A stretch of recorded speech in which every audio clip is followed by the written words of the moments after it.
Hello friend, आप सभी का स्वागत है विदित स्टडी पॉइंट चैनल में। आज की इस वीडियो में सीटेट सितंबर 2026 एग्जाम के लिए बाल विकास और शिक्षा शास्त्र की क्लास करने वाले हैं। तो वीडियो को शुरू से लेकर अंत तक देखिएगा। चैनल पर नए चैनल को सब्सक्राइब कर लीजिएगा।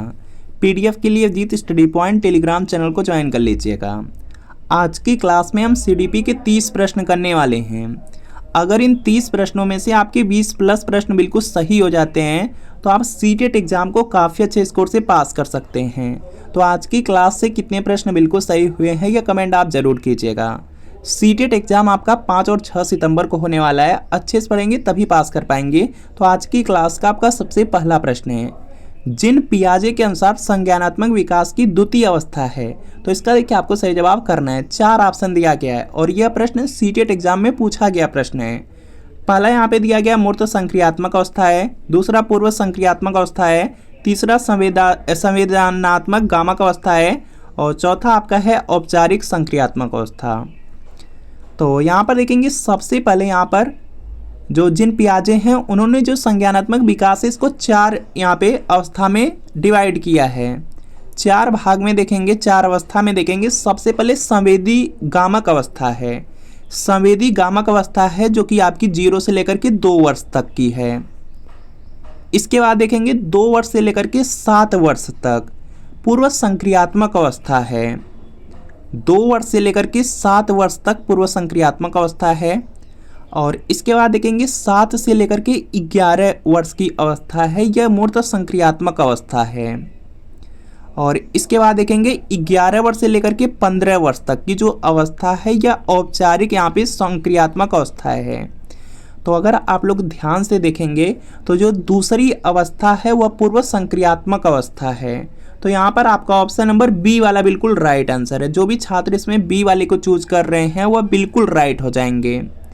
इसके बाद देखेंगे अगला प्रश्न है और अगला प्रश्न बिल्कुल फिक्स है कि आपके सीटेट एग्जाम में पूछा ही जाएगा, क्योंकि बिल्कुल इसी तरीके से प्रश्न सीटेट एग्जाम में एक प्रश्न बिल्कुल फिक्स होता है, पूछा जाता है। तो प्रश्न आपके सामने है कि 5 वर्ष के मोहन की मानसिक आयु 8 वर्ष है, उसकी बुद्धि लब्धि कितनी है। तो इसका देखिए आपको सही जवाब करना है। या तो आपसे फार्मूला पूछा जाएगा या तो क्वेश्चन पूछा जाएगा, बिल्कुल फिक्स है सीटेट एग्जाम में। तो यहाँ पर देखेंगे बुद्धि लब्धि दिया गया है। तो बुद्धि लब्धि का आप लोग फार्मूला जानते होंगे। यहाँ पे बुद्धि लब्धि का फार्मूला होता है, बुद्धि लब्धि बराबर होता है आपका यहाँ पे बुद्धि लब्धि बराबर होता है मानसिक आयु बटे वास्तविक आयु और गुणे में आपका होता है 100। यहाँ पे मानसिक आयु बटे वास्तविक आयु और यहाँ पे गुणे में 100 रहता है। तो यहाँ पे जो वैल्यू दिया गया वैल्यू आप लोग रखेंगे। जैसे यहाँ पर आपको दिया गया है, यहाँ पे मानसिक आयु 8 वर्ष दिया गया है, तो बुद्धि लब्धि बराबर यहाँ पे 8 हो जाएगा। और वास्तविक आयु यहाँ पर दिया गया 5 वर्ष दिया गया है। तो यहाँ पर नीचे आप बटे में 5 लिखेंगे, उसके बाद 100 से गुणा करना रहता है, बुद्धि लब्धि आती है। 5 से इसको डिवाइड करेंगे तो 20 बार में आपका यहाँ पर यह कट जाएगा। और 20 का जब 8 में आप गुणा करेंगे तो 20 का 8 में गुणा करेंगे 160 आ जाएगा। जो आंसर आएगा 160 आएगा। अब आपको देखना है किस ऑप्शन में 160 दिया गया है। यहाँ पर देखेंगे डी वाले में दिया गया है, डी वाला बिल्कुल राइट आंसर है। बुद्धि लब्धि का फार्मूला पूछा जाएगा तब भी आप लोग कर लेंगे, कोई प्रश्न पूछा जाएगा तभी आप लोग आराम से कर लेंगे। तो इसी तरीके से आप लोग कर लीजिएगा एग्जाम में। अगला प्रश्न आपके सामने है, इनमें से कौन सा IQ स्तर है जो मंद बुद्धि बालकों का प्रशिक्षण योग्य IQ स्तर कहलाता है। जो देखिए मंद बुद्धि वाले बालक रहते हैं उनका जो IQ होता है, IQ का लेवल रहता है, IQ स्तर रहता है, वह 36 से लेकर के 49 तक रहता है, इसी के बीच में आता है। तो यहाँ पर आपका ऑप्शन नंबर बी वाला बिल्कुल राइट आंसर हो जाएगा।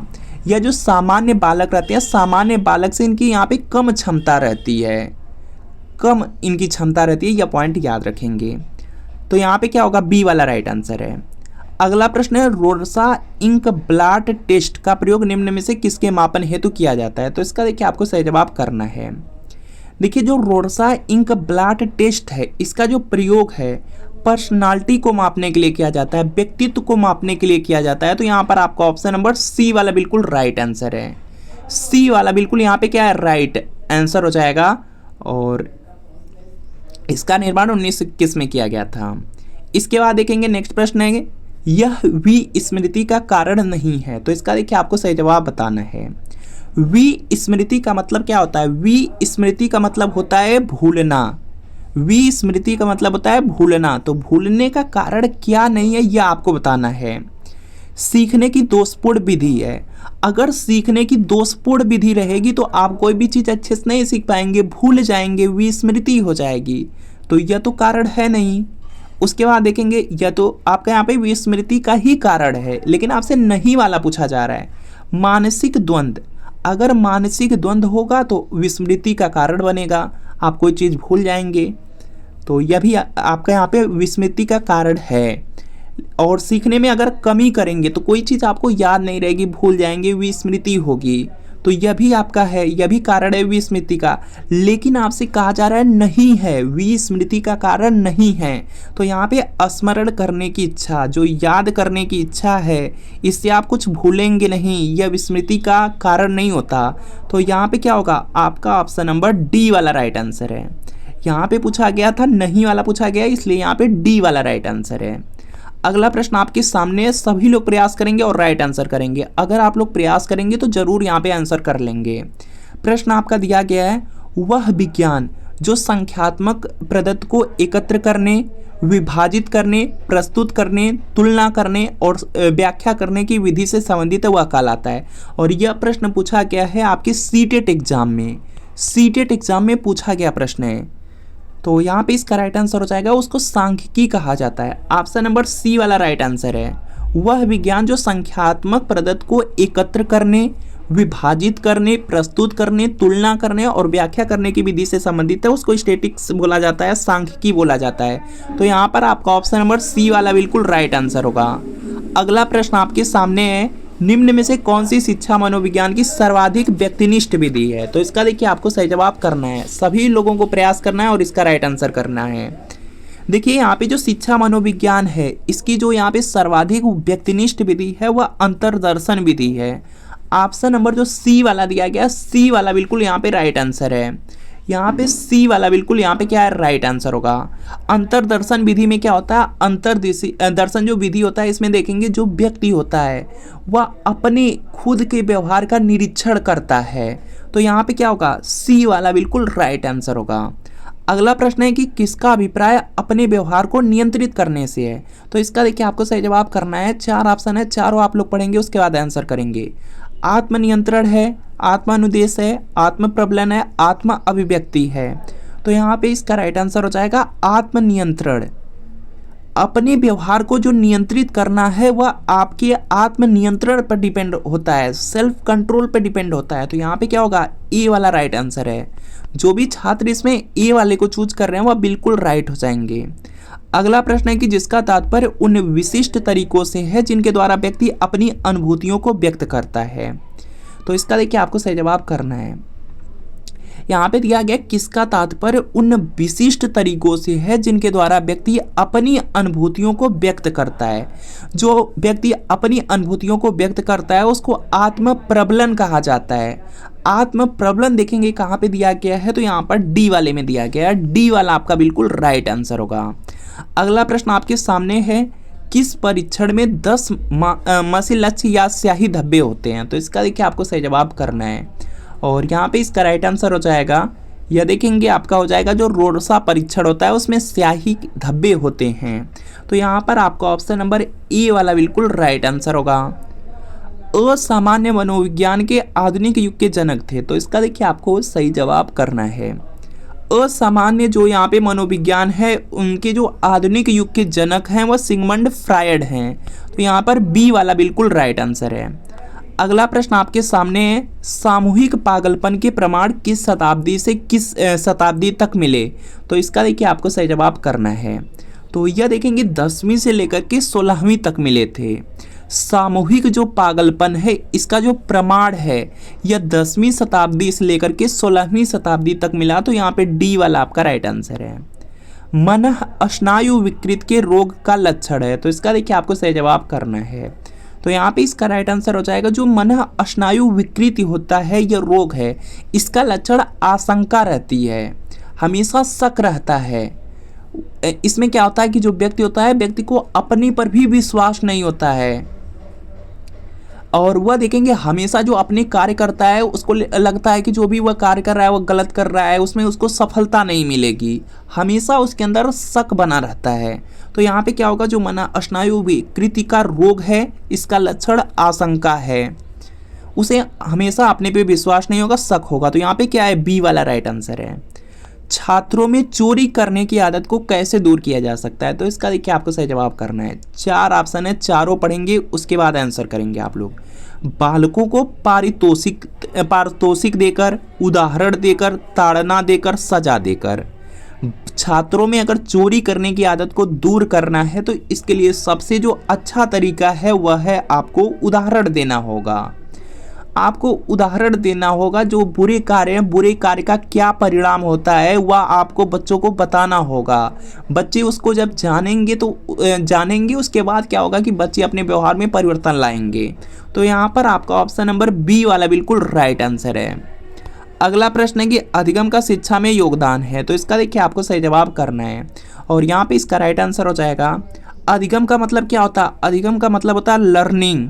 लर्निंग का मतलब होता है आपका यहाँ पे सीखना होता है। और अधिगम का शिक्षा में योगदान क्या है, जो आपका लर्निंग होता है, सीखना होता है, उसका शिक्षा में क्या योगदान है, व्यवहार में परिवर्तन लाते हैं, बिल्कुल सही है, व्यवहार में परिवर्तन होता है अधिगम से। समायोजन में आसानी होती है, नवीन अनुभव प्राप्त होता है, यह भी सही है। तो यहाँ पे डी वाला राइट आंसर है। ये सब के सब गुण अधिगम के द्वारा शिक्षा में योगदान में होता है, तो यहाँ पे डी वाला राइट आंसर है। अगला है थकान का कारण नहीं है, तो इसका देखिए आपको सही जवाब करना है। तो ध्यान से देखेंगे, अगर आप निरंतर कार्य कर रहे हैं, लगातार कोई कार्य कर रहे हैं तो आप क्या करेंगे, थक जाएंगे। शिक्षण विधियों के द्वारा भी यहाँ पे थकान होता है। और अपर्याप्त रोशनी, अगर आप मान लीजिए पढ़ रहे हैं, अगर आपको सही से वहाँ पे रोशनी नहीं मिलेगी तो वहाँ पे आपको थकान महसूस होगी, क्योंकि ज़्यादा एनर्जी लगा करके ध्यान से उस बुक में आपको देखना होता है। तो अपर्याप्त अगर रोशनी है तो कोई भी कार्य अच्छे से नहीं कर पाते हैं, तो उससे क्या होगा, थकान होगा। थकान का वह कारण होगा, लेकिन थकान का कारण नहीं है पूछा गया तो विश्राम। जो आप लोग आराम करते हैं, आराम से थकान तो होता नहीं है, आराम तो और अच्छा आपको लगता है। तो यहाँ पे क्या होगा, सी वाला राइट आंसर है। आराम करने से, विश्राम करने से थकान नहीं होती है, तो यह थकान का कारण नहीं है, तो सी वाला राइट आंसर है। आधुनिक युग में मानसिक स्वास्थ्य पर किसका सबसे बुरा प्रभाव पड़ता है, तो इसका देखिए आपको सही जवाब करना है। आधुनिक युग में मानसिक स्वास्थ्य पर किसका सबसे बुरा प्रभाव पड़ता है, तो यह जीवन की जो अस्थिरता रहती है उसका प्रभाव पड़ता है, तो बी वाला आपका राइट आंसर है। लिंग का निर्धारण होता है, तो इसका देखिए आपको सही जवाब करना है। तो यहाँ पे इसका राइट आंसर होगा, लिंग का जो निर्धारण होता है वह पिता द्वारा होता है, पिता द्वारा होता है। तो यहाँ पर क्या होगा, ऑप्शन नंबर बी वाला बिल्कुल यहाँ पे राइट आंसर है।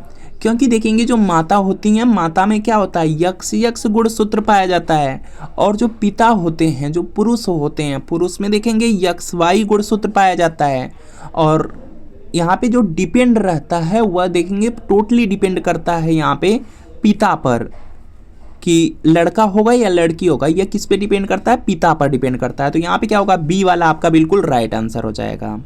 आपसे यह पूछा जा सकता है, कई बार सीटेट एग्जाम में पूछा भी गया है। तो कितने गुणसूत्र होते हैं, तो 23 जोड़े गुणसूत्र होते हैं। अगर आपसे यहाँ पे गुणसूत्र की संख्या पूछा जाएगा मानव में तो 46 कर दीजिएगा, जोड़ा में पूछा जाएगा 23 जोड़ा, वैसे डायरेक्ट पूछा जाएगा तो 46। गर्भस्थ शिशु में संवेदनशीलता का विकास प्रारंभ होता है, तो इसका देखिए आपको सही जवाब बताना है। तो यहाँ पर देखेंगे जो गर्भस्थ शिशु रहता है, गर्भस्थ शिशु में जो संवेदनशीलता है, संवेदनशीलता का जो विकास होता है वह सिर से स्टार्ट होता है। तो यहाँ पर आपका ऑप्शन नंबर ए वाला बिल्कुल राइट आंसर होगा। यहाँ पे क्या होगा, ए वाला बिल्कुल राइट आंसर होगा। और एक पॉइंट याद रखेंगे, जो गर्भस्थ शिशु होता है उसमें सबसे पहले मस्तिष्क का विकास होता है, याद रखेंगे। जो गर्भस्थ शिशु होता है उसमें सबसे पहले मस्तिष्क बनता है, मस्तिष्क का निर्माण होता है, तो याद रखना है। जन्मोत्तर का मतलब होता है कि जन्म के बाद की विकास की दूसरी प्रमुख अवस्था है, तो इसका देखिए आपको सही जवाब करना है। तो जन्म के बाद देखेंगे जो विकास की अवस्था है उसमें जो पहली अवस्था है वह शैशवावस्था है। पहली अवस्था शैशवावस्था है, दूसरी बाल्यावस्था है और जो तीसरी है वह किशोरावस्था है। आपसे कौन सी पूछा गया? आपसे पूछा गया दूसरी प्रमुख अवस्था, तो यहाँ पर बाल्यावस्था होगा, तो यहाँ पे डी वाला बिल्कुल राइट आंसर होगा। अगला यौन परिपक्वता में महत्वपूर्ण हाथ है, तो इसका देखिए आपको सही जवाब करना है। जो यौन परिपक्वता होता है, यौन परिपक्वता में देखेंगे जो हाथ रहता है वह पीयूष ग्रंथि का रहता है, और पीयूष ग्रंथि को मास्टर ग्रंथि भी कहा जाता है। तो यहाँ पर क्या होगा, आपका ऑप्शन नंबर ए वाला राइट आंसर है। ए वाला आपका राइट आंसर है कि यौन परिपक्वता में जो महत्वपूर्ण हाथ रहता है वह पीयूष ग्रंथि का रहता है। और जो पीयूष ग्रंथि होती है, जो मानव व्यवहार हो गया या मानव का जो शरीर हो गया, उसमें देखेंगे बहुत सारी क्रियाएं हैं जिनका नियंत्रण इसी पीयूष ग्रंथि के द्वारा होता है। तो यहाँ पर ए वाला आपका बिल्कुल राइट आंसर है। और इसके बाद देखेंगे नेक्स्ट प्रश्न आपका दिया गया है कि वीर पूजा की भावना जागृत होती है, तो इसका देखिए आपको सही जवाब बताना है। जो वीर पूजा की भावना है यह देखेंगे किशोरावस्था में जागृत होती है, तो यहाँ पर आपका ऑप्शन नंबर ए वाला राइट आंसर है। इसमें क्या होता है कि जो भी फेमस हो गया या बहुत सारे ऐसे लोग मिलेंगे जो अच्छे पोजीशन पे रहते हैं, लगभग उन्हीं के को क्या करते हैं कि जो अब किशोरावस्था रहती है, जो बालक रहते हैं, बालक की जब किशोरावस्था रहती है तो उनको क्या करते हैं, अपना आदर्श मानने लगते हैं। जैसे किसी हीरो को या किसी नेता को वह क्या करते हैं, अपना आदर्श मानने लगते हैं और उन्हीं की तरह जैसे वो व्यवहार करते हैं वैसा ही व्यवहार बिल्कुल करना चाहते हैं। और ये देखेंगे गुण हमेशा किशोरावस्था में ही पाया जाएगा। तो यही वीर भावना, यही वीर पूजा की भावना होती है। तो यहाँ पे ए वाला आपका राइट आंसर होगा। अति संरक्षणशीलता बालक को बना देती है, तो इसका देखिए आपको सही जवाब करना है। तो यहाँ पे इसका राइट आंसर हो जाएगा आदर्शवादी। ऑप्शन नंबर जो बी वाला दिया गया है, बी वाला बिल्कुल यहाँ पे राइट आंसर हो जाएगा। यहाँ पे क्या है, ऑप्शन नंबर बी वाला बिल्कुल राइट आंसर हो जाएगा। अगला प्रश्न आपके सामने है कि दुबले पतले एवं छेड़ शरीर तथा कमजोर हृदय वाले बच्चों को कहा जाता है, तो इसका देखिए आपको सही जवाब करना है। देखिए दुबला पतला दिया गया है, छेड़ शरीर है या कमजोर हृदय है, तो ऐसे बच्चों को क्या बोलेंगे, समस्यात्मक बालक बोलेंगे। ऑप्शन नंबर ए वाला बिल्कुल राइट आंसर है। ए वाला यहाँ पे क्या होगा, राइट आंसर हो जाएगा। अगला प्रश्न है चिन्ह भाषा एवं श्रवण दृश्य विधियों का प्रयोग किन बालकों की शिक्षा के लिए उपयोगी है, तो यहाँ पे इसका राइट आंसर हो जाएगा जो कम सुनने वाले बालक होते हैं। कम सुनने वाले बालक के लिए जो चिन्ह भाषा रहती है उसका प्रयोग करेंगे, और जो श्रवण यहाँ पे दृश्य विधि है उसका प्रयोग करेंगे। तो यहाँ पे क्या होगा, मंदिर श्रवण वाले बच्चे हो जाएंगे, बी वाला राइट आंसर है। अगला है अगर आप सीटेट एग्जाम को पास करना चाहते हैं तो Agarwal exam card publication primary और जूनियर के लिए बहुत ही महत्वपूर्ण स्टडी गाइड बुक लेकर आया है, जिसमें आपके सभी सब्जेक्ट रहने वाले हैं। बहुत सारे ऐसे पब्लिकेशन मिलेंगे जो सस्ती बुक आपको देते हैं लेकिन उसमें अधूरी थ्योरी रहती है, जिससे जो बच्चों का साल होता है वह खराब होता है। लेकिन जो आपका अग्रवाल एग्जाम कार्ड की स्टडी गाइड बुक है, इसमें देखेंगे 100% कंप्लीट थ्योरी दिया गया है। पूरी की पूरी एनसीईआरटी को काफ़ी अच्छी तरीके से दिया गया है, जिससे बच्चे पहली बार में ही सीटेट एग्जाम को पास कर सकते हैं। और अग्रवाल एग्जाम कार्ड पब्लिकेशन का यहाँ पर देखेंगे सॉल्व पेपर भी आता है, और सॉल्व पेपर में देखेंगे पूरा 2011 से लेकर 2026 तक का प्रीवियस ईयर पेपर दिया गया है। बहुत सारी ऐसी बुक आपको मिलेंगी जिसमें प्रीवियस ईयर क्वेश्चन पेपर में देखेंगे आंसर बहुत सारे प्रश्नों के गलत दिए हैं, लेकिन जो आपका अग्रवाल एग्जाम कार्ड का सॉल्व पेपर है उसमें पूरा 2011 से लेकर 2026 तक का दिया गया है, और सभी प्रश्न के बिल्कुल ऑथेंटिक आंसर दिए गए हैं, बिल्कुल डिटेल सोल्यूशन के साथ दिया गया है। तो यहाँ पर जो अग्रवाल यहाँ पे एग्जाम कार्ड पब्लिकेशन की बुक है, इनका आप लोग कवर पेज देख सकते हैं। यहाँ पे पूरा कवर पेज दिया गया है, और यहाँ पे जो अग्रवाल एग्जाम कार्ड पब्लिकेशन है इसकी यहाँ पर देखेंगे प्राइमरी की 1 से 5 की, और यहाँ पे जूनियर की 6 से 8 की सभी यहाँ पे बुक आपको मिल जाएंगी। प्राइमरी की भी मिल जाएगी और जूनियर में सोशल साइंस, मैथ साइंस सब मिल जाएंगी। और इसके अलावा यहाँ पे सबसे अच्छी बात है कि जो अग्रवाल एग्जाम कार्ड पब्लिकेशन है, इनकी जो सीटेट की बुक है वह आपको हिंदी और इंग्लिश दोनों मीडियम में मिल जाएगी। जिस मीडियम की चाहिए वह आप ले सकते हैं। तो इन बुक को परचेज करने के लिए वीडियो के डिस्क्रिप्शन बॉक्स में आपको लिंक मिलेगी, लिंक के माध्यम से इन बुक को आप लोग ऑर्डर कर सकते हैं, या तो आप बुक स्टोर से भी इन बुक को आप परचेज कर सकते हैं, बुक का कवर पेज दिखा करके एग्जाम कार्ड पब्लिकेशन का। अगला है शारीरिक एवं मानसिक परिपक्वता प्राप्त व्यक्तियों को कहा जाता है, तो इसका देखिए आपको सही जवाब करना है। देखिए शारीरिक और जो मानसिक परिपक्वता प्राप्त जो व्यक्ति होते हैं उनको किशोर कहा जाता है। तो यहाँ पे क्या होगा, ए वाला आपका राइट आंसर हो जाएगा। ए वाला बिल्कुल यहाँ पे राइट आंसर हो जाएगा। इसके बाद देखेंगे नेक्स्ट प्रश्न आपका है यहाँ पे, अगला देखेंगे यहाँ पे प्रश्न दिया गया है कि समाज आर्थिक मुद्दों से जूझ रहे उन बच्चों को जिनकी प्रतिभा प्रभावित हो सकती है को सहायता करता है। तो इसका देखिए आपको सही जवाब करना है और यहाँ पे इसका राइट आंसर होगा स्व अधिगम जो मॉडल होता है। तो यहाँ पर ऑप्शन नंबर ए वाला आपका राइट आंसर है। अगला देखेंगे प्रश्न आपका दिया गया है यहाँ पे, इरोस शब्द संबंधित है। तो इसका देखिए आपको सही जवाब बताना है। इरोस शब्द का यहाँ पे जो संबंध है वह जीवन मूल प्रवृत्ति से है, जीवन की जो मूल प्रवृत्ति है उससे संबंधित है। तो यहाँ पर आपका ऑप्शन नंबर ए वाला बिल्कुल यहाँ पे राइट आंसर है। मूल प्रवृत्ति क्या है, जैसे आपको भूख लगती है, प्यास लगती है, सुख दुख गुस्सा, ये क्या है, मूल प्रवृत्ति हैं। तो यहाँ पर आपका ऑप्शन नंबर ए वाला बिल्कुल राइट आंसर है। अगला देखेंगे यहाँ पे दिया गया है, यहाँ पे अहम निर्देशित होता है। तो इसका देखिए आपको सही जवाब बताना है। अहम जो निर्देशित होता है यह वास्तविकता का जो सिद्धांत है उसके द्वारा होता है। तो यहाँ पर आपका ऑप्शन नंबर बी वाला बिल्कुल राइट आंसर है। बी वाला बिल्कुल यहाँ पे राइट आंसर है। अगला है कालिसिस्टोकाइनिन एक हार्मोन है जिसकी सुई यदि दे दी जाए तो इससे प्राणी में, तो इसका देखिए आपको सही जवाब करना है। तो यहाँ पे क्या होगा कि भूख कम हो जाती है। तो यहाँ पे सी वाला बिल्कुल राइट आंसर है। तो फ्रेंड आपको बताना है कि इन 30 प्रश्नों में कितने प्रश्न आपके बिल्कुल सही हुए हैं, या कमेंट आप ज़रूर कीजिए। अगर वीडियो अच्छा लगा हो वीडियो को लाइक करिए। आप लोग चैनल पर नए हैं चैनल को सब्सक्राइब कर लीजिए। मिलते हैं फ्रेंड आपसे नेक्स्ट वीडियो में।